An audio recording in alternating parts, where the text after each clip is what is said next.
The Anchor Hocking Glass Corporation brings you Crime Photographer.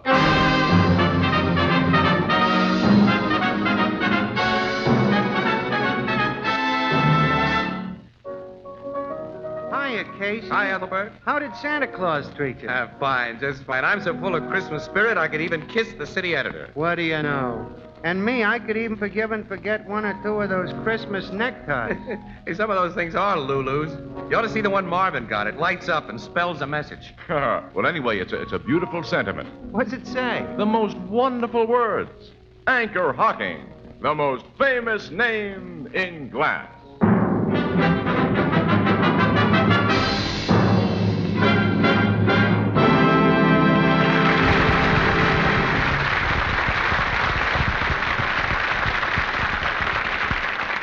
Ladies and gentlemen, this is Tony Marvin. Every week at this time, the Anchor Hocking Glass Corporation of Lancaster, Ohio, and its more than 10,000 employees bring you another adventure of Casey, crime photographer, ace cameraman who covers the crime news of a great city. Written by Alonzo Dean Cole, our adventure for tonight, The Santa Claus of Bums Boulevard.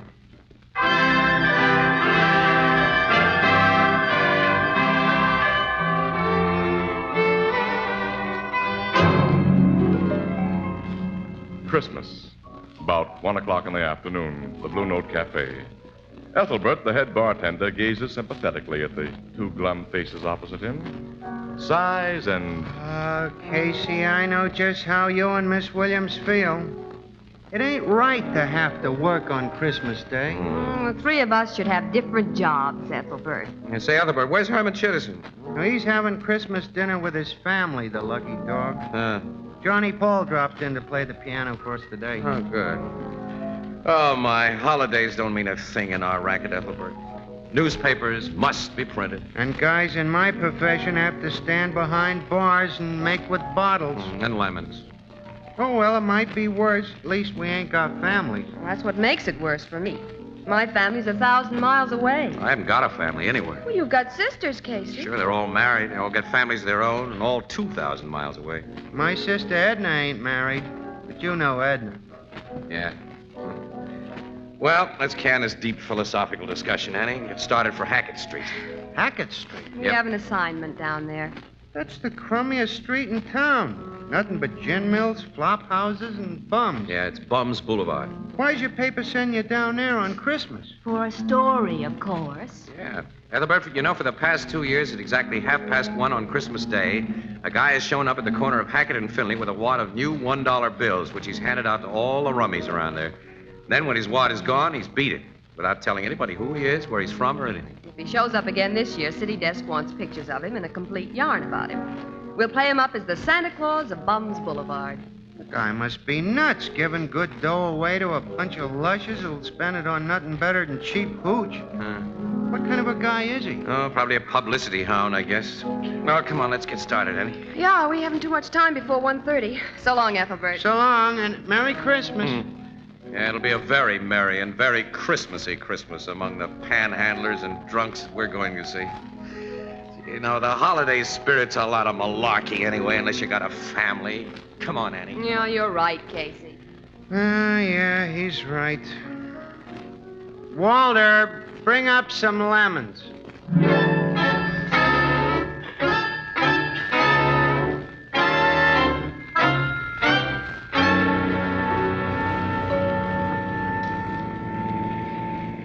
Casey, we're terribly late. That man will have given away his dollar bills and be gone by the time we get Annie, to... can I help it if we ran out of gas 4 blocks from the nearest open filling station? You I can't could have help had that. the tank filled before it went dry. Oh, couldn't sure, you? I'm wrong. I'm always wrong to hear you tell it. All you women do is nag. And a Merry Christmas to you. Oh, I'm sorry, kid. I'm a dope. I'm sorry. I love the bracelet you gave me, Casey. Huh? Yeah? You have exquisite taste. That looks swell on you. Hey, I wanted to get you a ring. A ring? Yeah, with your birthstone. Amethyst. See, I know it. Oh, Right. I didn't see any I liked. it's just as well. I don't care for amethysts and rings. No? No. Oh. Wish I could afford a family of my own, Annie. What makes you think you can? My pay envelope and the cost of living. Well, maybe someday. But maybe when that someday comes, no woman will want you. You may have something there.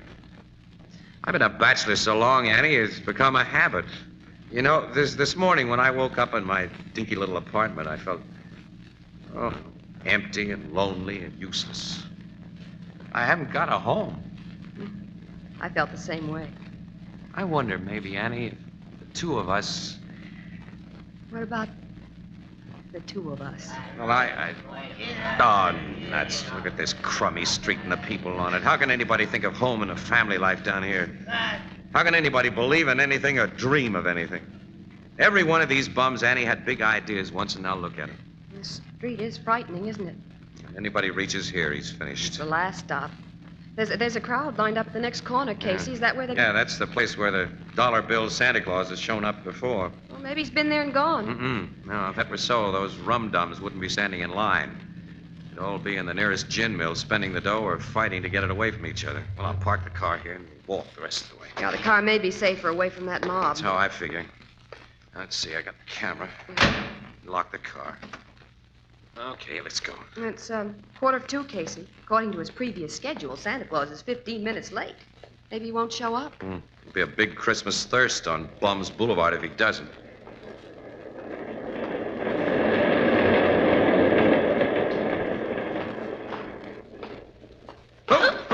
I'm sorry. Pardon, mister. I didn't see you. Oh, it's okay, sister. Take it easy now. So I'm all right. Don't I know you? I don't think so. Holy. Miss Arnold.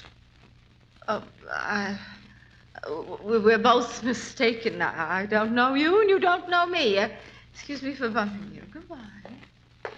Casey, what? Annie. That dame is Julia Arnold. Julia Arnold? She was a big actress, a great star. Julia? She was a Broadway sensation when I was in college. Why, she was beautiful. Oh, Casey, that woman can't The way be she the denied her identity proves she is, Annie. I heard that Julia Arnold hit the skids, but... Oh, Casey. She was married to a nice guy who got killed in the war, and then her kid died, and she... It's not nice, is it? And spare dime, mister? Just a dime. I guess so, old-timer. Let me see. I ain't a drinking man, mister.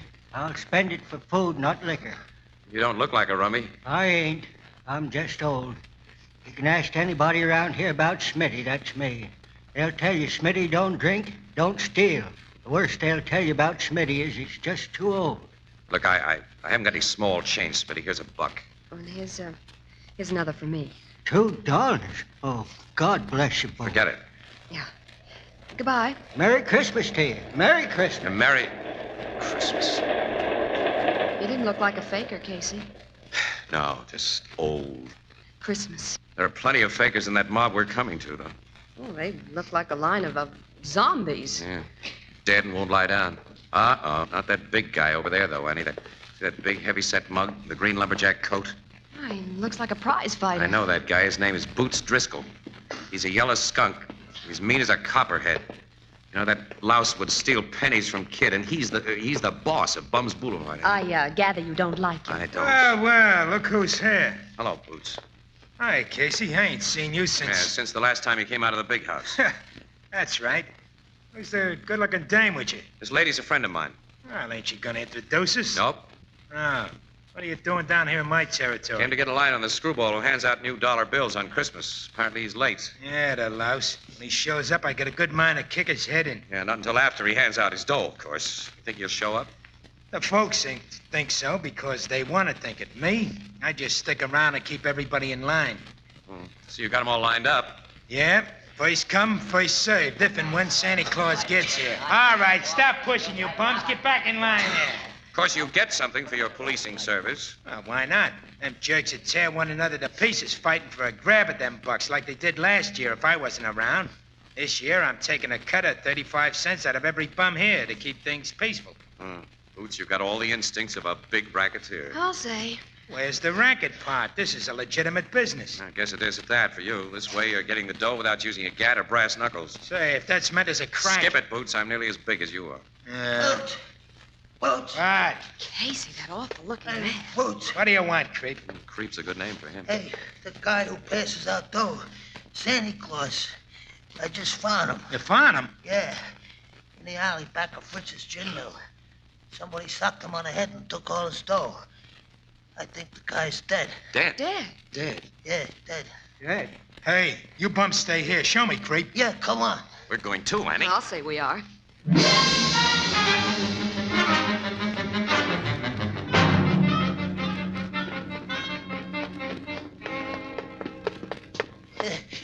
There he is, Boots. Lying behind them beer kegs. Yeah, I see him, creep. Hey, his pockets have been turned out. He's been rolled. There ain't a dime left on him. You'd be sure of that. He's so still, Casey. Is he dead? No.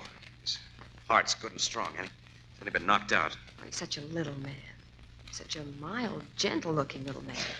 Oh, who could have done I'll it? find out who took the dough he meant to give us. And when I do... Shut up, Boots. The guy just opened his eyes. He's coming to. Yeah. Who are you? Just a guy who wants to help you, mister. My head aches. Yeah. It'd be a miracle if it didn't. Been slugged hard. Yes. Something hit me. Did you see the rat who hit you? The rat who took your dough? My dough? Yeah, you've been rolled, fella. Your money's gone. Oh, the money. Who got it? I can't say. How much did you have on you? $300 in new $1 bills. $300. Maybe the cops can get it back. Annie, see if we can find a No, telephone. no. No, don't call the police. Why not?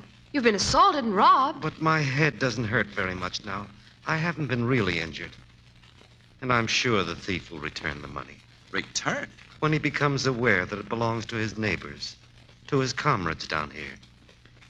You see, I meant to give it away. You think the thief will return it on that account? When he thinks about it, yes. This guy must be nuts. Thieves can be good people. Mister, you haven't been around much. You got as much chance of getting that dough back as I have of being elected a Supreme Court judge. If you had taken the money, wouldn't you return it under the circumstances? Me? Well, of course. I'm different. Well, you're different from the guy who got the 300, Boots. He has it and you haven't. But maybe I'm wrong. Hey, what do you mean? At what time do you think you were hit and robbed, mister? I entered the alley at about 20 minutes of 2. And I've been on that corner where you met me, Casey, ever since 1 o'clock. Every bum in that line will say so. You can't pin this on me. Okay, Boots, but you should understand my natural suspicion. Yeah. You, creep. Yes, sir. What were you doing in this alley when you found him? Well, I was just walking through, honest. I seen a foot sticking out from in back of them kegs, and... But when I looked closer, there this guy was. Well, I didn't take his dough, Boots. Don't look at me like that. I believe you, creep. Why shouldn't I? Well, I don't. Let go of my collar. Shut up, creep. Mr. Santa Claus, whether you like it or not, I'm going to find a cop and have this creep guy searched. Wait. You're not the wrong person. And I will make no complaint. What? There's nothing you can do, Casey, if that's how the little guy wants it. It is how I want it. You gotta let me go. Okay. If you insist on being a sap, mister, it's your hard luck, not mine. Well, come on, Annie. Let's get out of here. Well, I'd like to, Casey, but I've been assigned to interview this gentleman. Oh, no, that's so, yeah. Interview me? Yeah. To begin with, what's your name? Why, Shepherd. Shepherd? Yes. First name? Uh, Oh, Casey, catch him. I got him. Hey, the guy passed out. The crack on the head did more damage than he admitted. Look, there's a clinic up the street. We'll get him to a doc. I guess you can take care of him alone, huh, Casey? Yes, I won't need your help, Vicky We parked Boots. our car near here, this alley, Casey's no Okay, Annie. Well, I'll be getting along myself, Boots. So long. Oh, no, creep. Hey, why you grabbing my arm? You're gonna give me that $300 you took.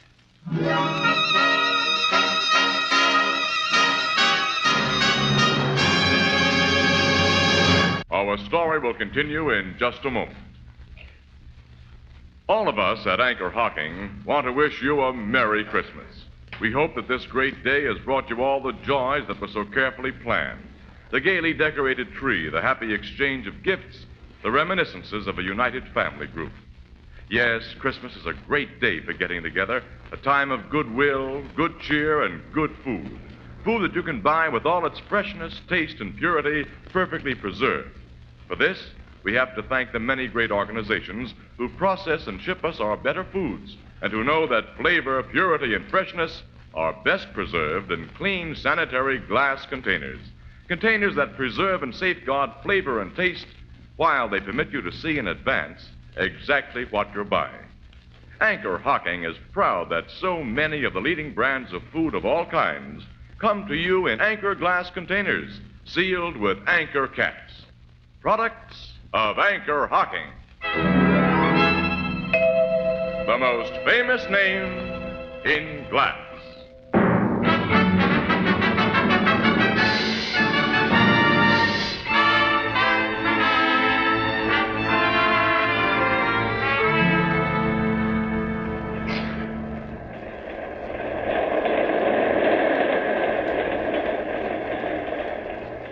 Are you sure you feel all right now, Mr. Shepard? Yes, Miss Williams. Doc said you got a really nasty crack on the head. I'll drive you home. He wants you to stay in bed for a few days. Thank you, but men are seldom as sick as their learned physicians say. I'm quite all right. Just the same, we're taking you to your home. Yeah. Where do you live? Very close by. What? You mean in this neighborhood? Yes, but I have some unfinished business to attend to before I lie down, Mr. Casey. That money hasn't been returned yet. If you get it back, Mr. Shepard, I'll believe in the faith that moves mountains. Mountains have been moved by steam shovels, Miss Williams. And man's faith in himself created the steam shovel. By that you mean you're going to do something to persuade the thief? I shall only remain near the thief so he can find me. I don't get you. Casey. Huh? Look. Holy. It's that creep guy. His face is terribly bruised. He must have crashed into a 10-ton truck. Yeah, he's dragging himself along. Hey, creep, what happened to you? How did... Hey, Boots beat me up. Boots? Yeah, in the alley after you left. Why? He thought I took that $300. He beat me up and then searched me. But he didn't find it because I didn't have it. Hey, buy me a drink, will you? I need a drink bad. Look, we're going to take you into the clinic and get you patched up. No. When the docs get the mitts on guys like me, they send us to the hospital where we can't get no liquor. So, just buy me a shot, mister, huh? That's all I need. I'm going to... We'll serve this man best by doing as he asks, Casey. At the moment, his body needs its accustomed alcohol more than his bruises need medical treatment. You're a wise guy, mister. You're a real gent. Unfortunately, I have no money to give him. All right, creep, I'll buy you a drink. And I'll go into a gin mill with you. While you tell me more about finding Mr. Shepard in that alley. I already told you all I know. We'll talk about that later. Come on. We'll go into this joint here. Yeah. Oh, this is an awful place, Casey. Yeah, it is. You stay outside, Annie. Oh, why should I? There's another woman at the bar. Huh? Yes. That's Julia Arnold. Oh, I see. The actress. Yeah. You coming in too, Mr. Shepard? Yes, thank you. Hey, Gus. Hey, give me a shot, huh? Give me a shot quick. Well, I see you got the dough to pay for it, creep. I'm paying for his drink. Oh. Well, you gents and lady hat. Nothing for me. Me either. I'll have a little wine. Hey, one of the gents ain't ashamed to have a drink with the likes of me, Gus. What kind of wine, mister? Plain red wine. Alky for me, Gus, and quick. Okay. All right, now we'll do some talking, creep. Mr. Shepard says he went into that alley at around 20 minutes of 2. Where were you at that time? Mr. Casey, no purpose can be served by questioning this man. I'm making no complaint to the police, and You may condone a crime, Shepard, but I don't. I don't condone the crime. I'm forgiving it. Well, we wouldn't have much law and order if everyone did that. Perhaps we'd have more, Miss Williams. This guy just don't care about $300, eh? Here your drinks. Give me, Gus. The money wasn't mine, Mr. Casey.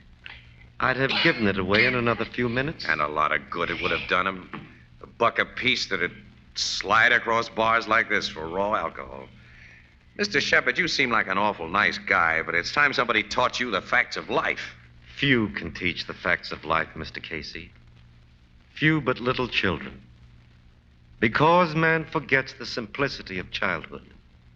He forgets that all the world is one great family. I think our friend Creep would like another drink. Yeah. And thanks a million, mister.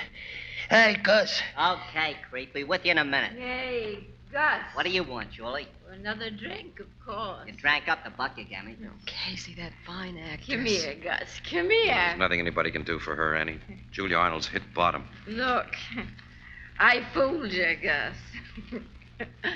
I held out. I got another dollar bill. Another brand new one, Julia. Another new. Where'd you get this dough? When you were in here this noon, you said you didn't have a dime. Casey. Julie found them, Gus. I found them, and I got more I hid away. You hear that, Shepard? I heard. When she leaves this place, we follow.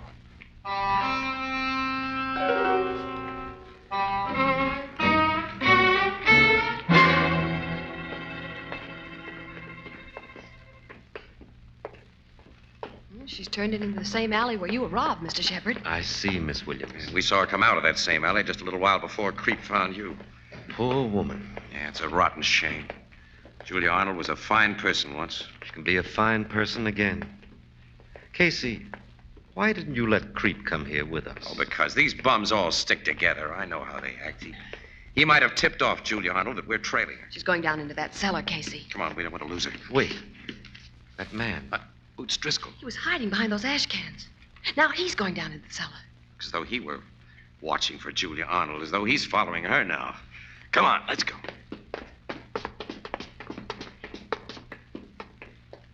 There are rooms down here. She probably lives in this cellar. Yeah, but which door? Get out of here! Her voice.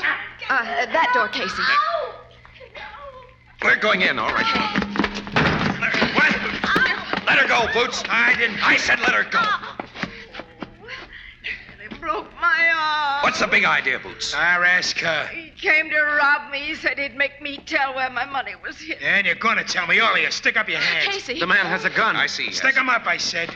Okay, Boots. But you're losing what little mind you ever had. A lousy $300 is worth Shut a up, rap. Casey. This is my territory. I'm boss, and I don't take no double crossing. Hand it over, Julie, or I haven't $300. I don't know what you're talking about. hand it over. Don't shoot. I'll give you what I have. I found $6 bills in the alley today. Here are the 4 I have left. You're bluffing, but I ain't. Give me that 300. Keep back, Casey. You get it You're first. crazy, Boots. Listen. Shut up. This is your last chance, Julie. Give me that 300 or... Out, Boots. Huh? She ain't got it. Creep. I got it. I stole it and I hid it. Here it is. You lousy double-crosser. Mr. Shepard, I'm sorry for what I did to you. I ain't never been no good. Standing at that bar with you, you drinking with me like I wasn't just a rat. I don't know. I had to get the dough I'd hid and bring it to you. I'm sorry I had to hand it over to Boots. You gave it to him to save this woman's life, Creep. Yeah, I guess I did. Another thing, I dropped them 6 new dollar bills on purpose in the alley when I saw Julie coming so she'd find them and spend them and take the rap from me. There'll be no rap for anyone. You said it. None of you birds are gonna live to squeal on me. You don't want to shoot us, Boots, Don't I? do you? I got myself in too deep. Not yet. You haven't taken life. And your life isn't finished. I ain't gonna finish it and stir. I got a chance and none of you talk. Yes, you have. Why don't you shoot us, Boots? Well, I'm gonna. When? Shut up. I can't shoot a guy who talks like you do. Words have never stopped a bullet or a true desire. Nuts. Here, Casey, take this gat and this dough and send for the cops. I'm tired of being a phony tough guy. Shall I send for the cops, Mr. Shepard? If you wish, Casey. You're running this. We have $300. Everyone seems to agree that my original plan for its distribution was unwise. What do you suggest we do with it? May I have your suggestion, Creep? I tried to frame Julie. Give it to her. And your suggestion, Boots? Give it to Julie. It's yours, Miss Arnold. Mine? $300. Oh, I can buy a decent dress. Once I earned that much for a single performance, I can do it again. If you believe so. But I don't need this money you intended for the poor. I'm not poor. God gave me gifts I've squandered. I still have some left. They're all I need. Give this money to the really poor. What shall I do with it, Casey? Mr. Shepard? You're still running this.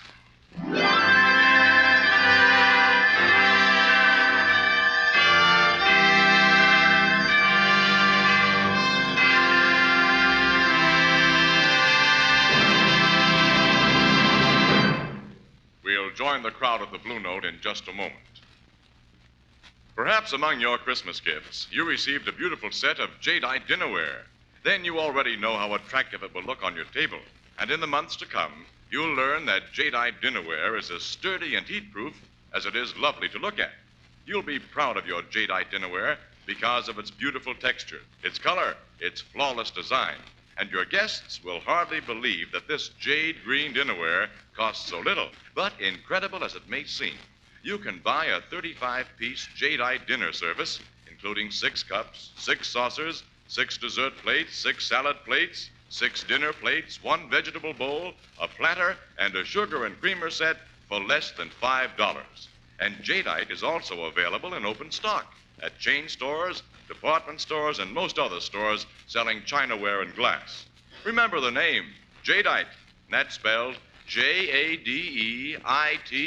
Jadeite, the newest triumph of anchor hocking. The most famous name in glass.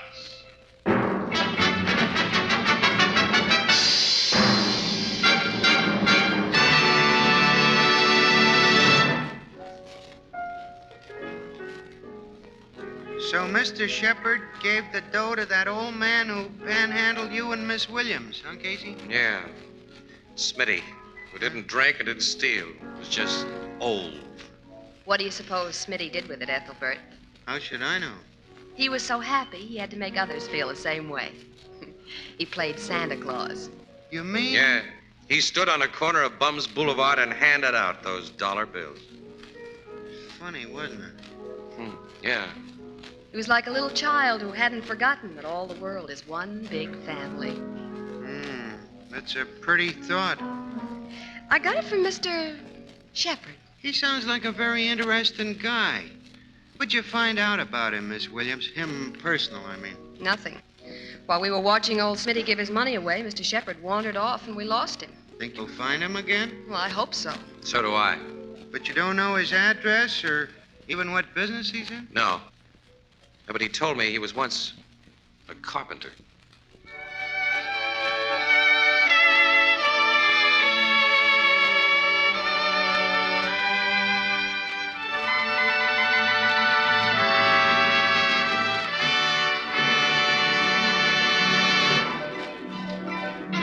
Crime Photographer, starring Stotts Cotsworth as Casey, is brought to you each Thursday by the Anchor Hocking Glass Corporation, makers of Fire King oven glass, Anchor glass containers, Anchor caps and closures.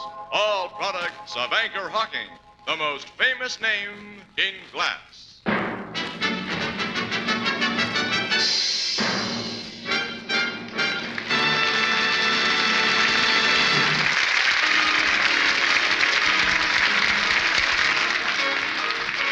Crime Photographer is directed by John Dietz. The original music is by Archie Bleyer, and the program features Miss Van Miner as Anne and John Gibson as Ethelbert. This is Tony Marvin saying goodnight for the Anchor Hocking Glass Corporation of Lancaster, Ohio, with offices in all principal cities of the United States and Canada.